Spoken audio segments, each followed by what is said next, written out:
Hello दोस्तों, आप लोग का बहुत बहुत स्वागत है। मैं आपके सामने धर्मेंद्र। मैं प्रोफेशनली एक पटवारी हूँ और मेरे बहुत सारे किसान भी ये पूछते रहते हैं कि खसरा में किस चीज़ का मतलब क्या है। और ऐसे बहुत सारे लोग होंगे जो ज़मीन की जो कागजात होते हैं खसरा, उसमें किस चीज़ का मतलब क्या है। तो इस वीडियो में मैं आपको एक तो एमपी भूलेख, मध्य प्रदेश में जो खसरे निकाले जाते हैं उसके बारे में बताएं कैसे आपको निकालना है, और इसके अलावा उस खसरा को जब निकालने के बाद क्या किस चीज़ का मतलब क्या है, ये सब के बारे में चर्चा करें। तो सबसे पहले हम आपके पास मोजिला खोल लेते हैं। आप कोई भी वेब ब्राउज़र खोल सकते हैं।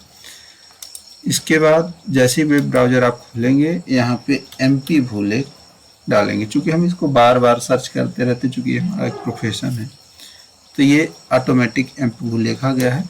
इसको क्लिक करेंगे। जैसे ही आप क्लिक करेंगे तो आपके पास ये विंडो खुल के आएगा। ये विंडो जो है सभी की दिखेगा। हम लोग तो आईडी में आईडी पासवर्ड अपना डाल के लॉगिन करते हैं, लेकिन आपको यहाँ पर जो पब्लिक यूजर है, कोई भी व्यक्ति देख सकता है, वो सभी विंडो यहाँ पे दिखेगा। तो आज हम आपको भू अभिलेख के बारे में बताएंगे। इसको जैसे ही क्लिक करेंगे तो यहाँ पर क्या आप भू अभिलेख से खसरा खोजना चाहते हैं, या फिर क्या आप वर्तमान या पूर्व वर्ष का खसरा डिजिटल हस्ताक्षरित प्रतिलिपि प्राप्त करना है। देखिए, आप यहाँ से प्राप्त कर सकते हैं, लेकिन इसका आपको पेमेंट करना पड़ेगा अगर यस कर देंगे और जब वो निकालेंगे। लेकिन अभी हम आपको सामान्य रूप से खसरा देखते हैं, तो यहाँ पे यस क्लिक करेंगे। यहाँ पे जब यस क्लिक करेंगे तो आपके पास ये विंडो खुल के आएगी। जैसे ही ये विंडो खुल जाएगी तो इसमें आपको जिला सेलेक्ट करना है। जैसे हम कोई भी जिला सेलेक्ट कर लेते हैं। ये जैसे ये जिला है, ये जिला है, और इसमें आप कोई भी तहसील सेलेक्ट कर लीजिए। जिला सेलेक्ट करने के बाद तहसील सेलेक्ट कर लेंगे, फिर कोई भी गांव सेलेक्ट कर लीजिए। और गांव सेलेक्ट करने के बाद आप यहाँ पर इसको 3 तरीके से देख सकते हैं। या तो आप भूस्वामी में क्लिक करेंगे, तो यहाँ पे आपको अगर खसरा नंबर नहीं मालूम है किसी व्यक्ति को, तो ये पूरा नाम से आ जाता है। कि जैसे आपके पिताजी का कुछ नाम है, आपको नहीं मालूम कि हमारे पिताजी के नाम कितनी ज़मीन है, या खसरे नंबर नहीं मालूम है, तो आप इसमें पूरा नाम से पूरा आएगा। अल्फ़ाबेटिकल, हिंदी अल्फ़ाबेटिकल, छोटा या से शुरू होगा, ज्ञानी तक शुरू खत्म होगा।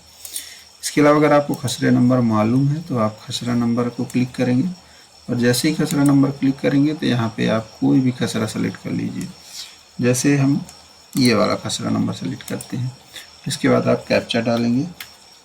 कैप्चा डालने के बाद आपको यहाँ पर विवरण देखने में क्लिक करना पड़ेगा। जैसे आप विवरण देखने में क्लिक करेंगे तो ये फॉर्मेट खुल के आएगा। देखिए, अब ये चूँकि इस 83/1 में ये 3 नंबर खतौनी बधी हुई है। अगर आपको खतौनी देखना हो तो यहाँ से खतौनी देख सकते हैं। ये आपकी खतौनी आ जाएगी तीनों का। ये अजय कुमार पिता बाला प्रसाद हैं। आप किसी का भी देख सकते हैं, यहाँ से आप खतौनी देख लेंगे ये विंडो से। लेकिन अगर आपको खसरा देखना है तो खसरा के लिए यहाँ पे क्लिक करेंगे। जैसे ही खसरा क्लिक करेंगे, खसरा में आपका ये खसरा खुल के आएगा। एक्चुअली खसरा में 12 कॉलम होते हैं। पहले दूसरा फॉर्मेट रहा करता था। 2020-21 में ये फॉर्मेट थोड़ा सा बदला हुआ है। इसमें एक भूमि के भाग की यूनिक आईडी आने शुरू हो गई है। अब अगर यहाँ पर जो हम खोजे हैं, यहाँ पर अगर आपको यूनिक आईडी मालूम हो तो आप यहाँ पे यूनिक आईडी डाल देंगे तो भी आपको मिल जाएगा। तो यूनिक आईडी इसमें दिया हुआ है। इसके बाद ये भूमि के भाग का सर्वेक्षण क्रमांक ये 82/1 है। जैसे अब बहुत सारे लोग जो है तो ये एस और एम कहीं कहीं लिखा रहता है। इसका मतलब कुछ लोग खसरा नंबर लिखते हैं तो इसको कोष्टक में जो ये लिखा हो उसको भी लिख देते हैं। वास्तविक में इसको नहीं लिखना चाहिए, 82/1 ही बस लिखना चाहिए। एस का मतलब यहाँ पे ये सिंगल खाता है, अजय कुमार पिता बाला प्रसाद। ये बहुत सारे व्यक्तियों के नाम नहीं है, सिंगल व्यक्ति के नाम है, इसलिए यहाँ पे एस लिखा है। अगर ऐसा होता कि बहुत सारे व्यक्तियों के नाम होता तो इसमें एम लिखा होता। 3 में भूखंड संख्या ब्लॉक की दशा में, अगर ब्लॉक है, मान लीजिए एक ही नंबर में बहुत सारा आपको परिमार्जनों की ब्लॉकिंग है, तो उसमें वो बहुत ज़्यादा उपयोगी नहीं है। तीसरा है आपका क्षेत्रफल दिया होगा, हेक्टेयर में दिया होगा, वर्ग मीटर में, तो यहाँ पे हेक्टेयर में दिया होगा। साथ में उसका उपयोग, भूमि उपयोग किए जाने के निर्धारण, कृषि है, जैसे यहाँ पे आपको कृषि लिखा हुआ है। इसके अलावा भू राजस्व इसका दिया हुआ, जैसे 8 रुपये लगता है। यहाँ पर भूमि स्वामी का नाम, उनके पिता का, माता का जो कुछ भी नाम है ना, ये पूरा पता सहित ये विवरण 5 नंबर कॉलम में दिया रहेगा। प्रत्येक भूस्वामी का अंश जो है तो 1 नंबर, यहाँ पे एक देखिए लिख रहा है, जो स्पेसिमेन में यहाँ पे एक थोड़ा सा दिख नहीं रहा, लेकिन यहाँ पे एक हिस्सा है, क्योंकि पूरा रकबा इनका ही है। इसके अलावा सरकारी पट्टेदार का नाम या उनकी माता पिता का, एक्चुअली ये नंबर पहले उपयोग में आता था, ये कॉलम का जो है उपयोग।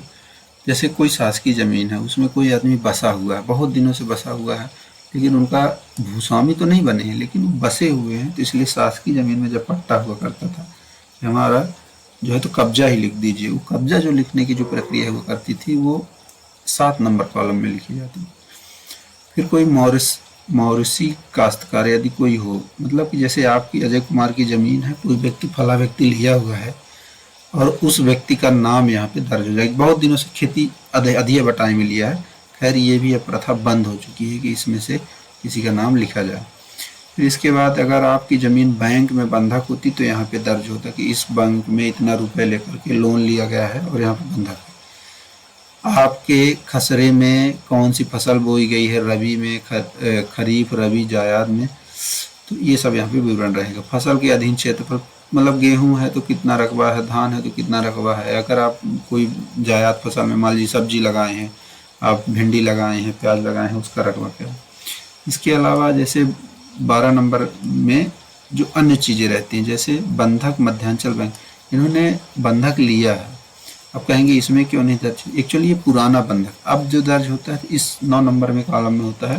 इन्होंने पैपकरा से पहले बंधक लिया था और उसको पहले 12 नंबर में कॉलम में दर्ज करने की प्रथा रहती थी, इसलिए उसको अभी 12 नंबर कॉलम में ही दर्ज है। अगर अभी नया आपका बंधक होगा तो ये 9 नंबर में आएगा। तो ये तो खसरे की बेसिक जानकारी हो गई। इसके अलावा भी हम आपको थोड़ा बहुत बताएंगे। जैसे आप ये खोलते हैं तो इसमें आपका तो ये नक्शा हो गया, खसरा हो गया। इसके अलावा इसका नक्शा अगर देखना है कोई भी नंबर का तो यहाँ क्लिक करेंगे। क्लिक करने के बाद जैसे ये खोलेंगे तो ये आपका नक्शा खुल जाएगा। डाउनलोड हो रहा है, डाउनलोड होने के बाद ये आपका नक्शा खुल जाएगा। ये नक्शा खुलेगा 82/1। देखिए ये तरमीम था 82, इसलिए 82/1, 82/2।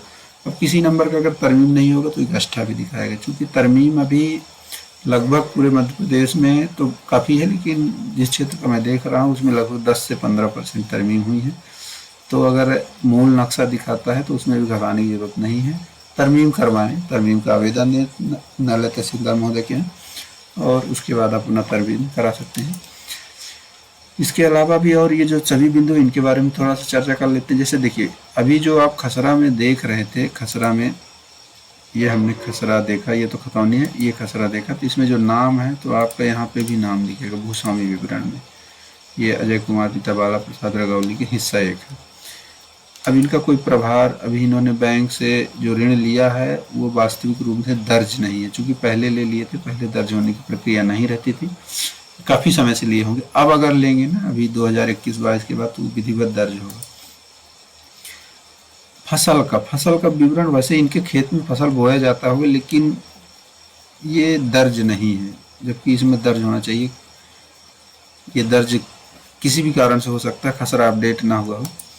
खसरे में टिप्पणी जो है देखिए 12 नंबर कॉलम में जो टिप्पणी रहेगी, जैसे यह जमीन सिंचित है और बंधक मध्यांचल ग्रामीण बैंक शाखा पैपकरा में बंधक, इसलिए ये टिप्पणी लिखी। इसका राजस्व जो आपकी खतौनी निकली उसमें भी दिखा रहा था, यहाँ भी 8 रुपये दिखा रहा है। यहाँ पे कुल राजस्व 8 रुपये है। आप अपने घर से भी जान सकते हैं, वर्तमान राशि जो 12 रुपये बची है। कुल भू राजस्व ये है, अब ये कहेंगे 4, देखिए राजस्व ये है 4, दोनों को जोड़ देंगे, वो पंचायत उपकर, शाला उपकर सब कुछ लगती है, तो 12 रुपये इनका राजस्व बचा है। ये अपने हल्का पटवारी से मिल करके डिजिटली जो है आप करवा सकते हैं, हम लोग भी डिजिटली करते हैं। व्यवहार न्यायालय में कोई अगर प्रकरण विचाराधीन है तो उसके बारे में विवरण है। जमानत का विवरण है, कहीं अगर जमानत लिया है आपने, जैसे किसी को छुड़ाने के लिए जमानत लेते हैं। अभिलेख ट्रांजैक्शन विवरण कुछ नहीं है। जल निगम द्वारा इन्होंने कुछ काम करवाया हो तो उसका भी नहीं है। ये बिजली विभाग से अगर कुछ कनेक्शन वगैरह, जैसे कोई अपने ज़मीन में ट्रांसफार्मर लेता है तो उसका दर्ज हो जाता है। तो यहाँ पे उपभोक्ता क्रमांक, बकाया, कितना बिल बाकी है। संपदा अगर आप रजिस्ट्री कराएंगे तो ये संपदा हम आपको एक दिन दिखाएंगे। संपदा के भी यहाँ पे लिखा जाता है, रजिस्ट्री क्रमांक लिखा जाएगा, उसका रुपया लिखा जाएगा, उसका आवेदन क्रमांक सब लिख जाएगा। राजस्व न्यायालय में अगर कोई प्रकरण विचाराधीन है, आप अपने से भी देख सकते हैं कि हमारा कोई, अगर आप लगाते हैं तब तो ठीक है, आपको याद है, नहीं लगाते हैं तो भी आप जान सकते हैं। तो आशा करता हूँ कि ये वीडियो आपके लिए बहुत ही उपयोगी सिद्ध हुआ होगा। अगर उपयोगी सिद्ध हुआ हो तो हमारे चैनल को मन करे तो सब्सक्राइब कर दीजिएगा, अच्छा लगा हो तो। बाकी सबको धन्यवाद।